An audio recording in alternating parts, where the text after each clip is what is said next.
এবার কাকদ্বীপের হালি শহরের কালনাগিনী নদীর বাঁধে বড়সড় ফাটল। প্রায় ৬০০ মিটার বাঁধ ধসে যাওয়ার সম্ভাবনা রয়েছে। এর জেরে আতঙ্কে নিজেদের ঘরবাড়ি ছাড়তে শুরু করেছেন স্থানীয়রা।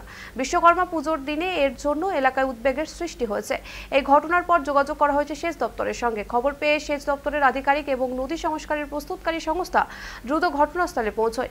ইতিমধ্যেই তাদের তরফে জরুরি ভিত্তিতে কাজ শুরু হয়েছে। আপাতত জেসিবি দিয়ে পাইল বসানো হয়েছে। মাটি ভর্তি বস্তা ব্যবহার করে বাঁধ মজবুত করার কাজ চলছে। ঝিরিঝিরি বৃষ্টির কারণে প্রাথমিকভাবে ২০০ ফুট বাঁধ ধসে নদীর গর্ভে তলিয়ে গেছে। তবে প্রশাসনের আশ্বাস, কয়েকদিনের মধ্যে কাজ শেষ করে স্থানীয়দের নিরাপত্তা দেওয়া হবে।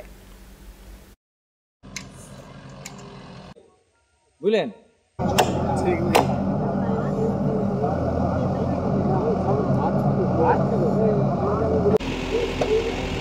রাত এসে বাঁধে কাছে এসে দেখে যেতে হচ্ছে কতটা জল বাড়ছে, কমছে।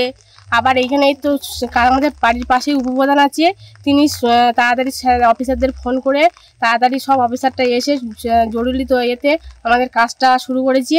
এইসব পাইলিনের বাঁশ খুঁটি সব এসছে, তারপর ডিজার গাড়ি এসছে, এসে কাজ করছে। এর আগে কি আমরা বুঝতে পারছিলেন এটা ধস নেবে?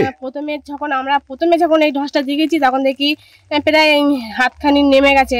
কাজ তো এর আগে অনেকবার আমরা প্রপোজাল দিয়েছি, কাজ হয়নি তেমন। তবে এইবারে ভেঙে যাওয়ার সাথে সাথে মোটামুটি আমাদের উপপ্রধান ছিল, উপপ্রধান সাহেব ওটা কুইকলি মোটামুটি ও অফিসারদেরকে ডেকে এনে কাজটা শুরু করে দিয়েছে দেখতে পাচ্ছি। এই কাজে এই যেভাবে কাজ হচ্ছে, এই কাজের উপরে কি সন্তুষ্ট আপনারা? এই কাজের উপর সন্তুষ্ট, কিন্তু সন্তুষ্ট নই। আমাদের এই বাঁধটা প্রায় ৬০০ মিটারের কাছাকাছি হবে। এর মাঝখান থেকে বাঁধের ঠিক মানে ৩ ভাগ সরু করে ফাট নিয়ে রেখেছে, এক ভাগটা আমাদের সাইডটাই পড়ে আছে।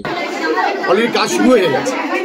আতঙ্কিত হওয়ার কোনো কারণ নেই, কারণ আমরা যে সমস্যাগুলো উপলব্ধি করি সঙ্গে সঙ্গে সেটাকে সমাধান করার আমরা চেষ্টা করি। দীর্ঘদিন ধরে এটা ভাঙন প্রবণ বাঁধ, হালিশহর বুথের প্রায় ৬০০ মিটারের মতো প্রায়। তো এটা বারবার আমরা ইরিগেশনকে জানিয়েছি। এর আগেও আমি 2023 সালে আসার পর থেকে তো জানাচ্ছি, তার আগেও আমরা প্রশাসনকে জানিয়েছি, কিন্তু সেইভাবে হয়তো ওনারা সেই কাজটা করে উঠতে পারেনি। কিন্তু এটা এই ভাঙার পরে আমি ইমিডিয়েট ইরিগেশনকে জানিয়েছি এবং উচ্চ নেতৃত্বকে জানিয়েছি।